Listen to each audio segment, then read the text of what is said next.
এখন আর কারো চাওয়া না চাওয়ার অপেক্ষায় নাই বাংলাদেশ। ইনশাল্লাহ আগামীকাল পৃথিবীর ইতিহাসে বৃহত্তম জনসমাবেশ ঘটবে ঢাকায়।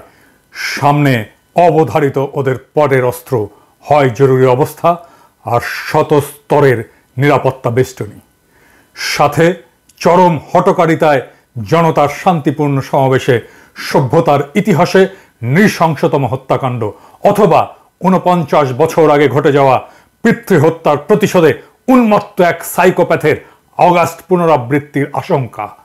দেশের মানুষ আজ সারা রাত ২ হাত তুলে প্রার্থনা করুক যেন একটিবারের জন্যও তাদের এই আশঙ্কা অমূলক প্রমাণিত হয়।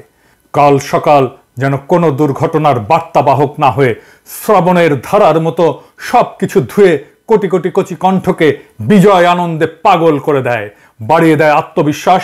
আর প্রবীণের দল শ্লথ পায়ে সবার অজান্তে জনমহাসমুদ্র থেকে তার চিরচেনা ড্রয়িং রুমের সোফায় চা মুড়ির আয়েসে আধা শোয়া হয়ে কপালে চশমা তুলে স্মিত হাসির স্বস্তিতে হাত জোড়া মাথার পিছনে দিয়ে ভাবতে পারে এই জেনারেশন জেডের অমিত শক্তির ভান্ডার নিয়ে কি ভীষণ ভ্রান্তি ছিল তাদের।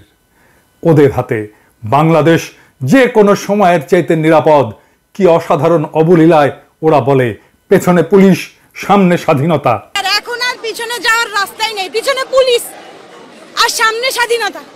দর্শনের ভারী ভারী বইয়ের সক্রেটিস আর প্লেটোরা ম্লান হয়ে যায় ওই কিশোরীর সাবলীল দর্শনবোধের সামনে। লং মার্চ টু ঢাকা সর্বস্তরের জনগণের সর্বাত্মক অংশগ্রহণ নিশ্চিত করতে হবে।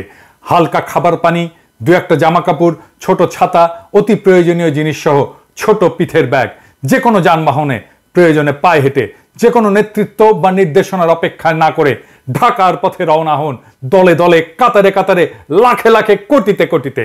পরিবহন মালিকদের প্রতি আহ্বান, লং মার্চ টু ঢাকা অংশগ্রহণের জন্য ছাত্র জনতাকে স্বতঃস্ফূর্তভাবে আপনার বাস, ট্রাক, সিএনজি, অটো ব্যবহারের জন্য দিয়ে দিন।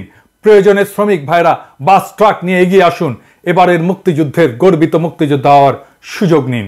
যদি কোথাও কোনো বাধা পান, বাধা অতিক্রম করার চেষ্টা করবেন, না পারলে ওখানেই বসে পড়বেন।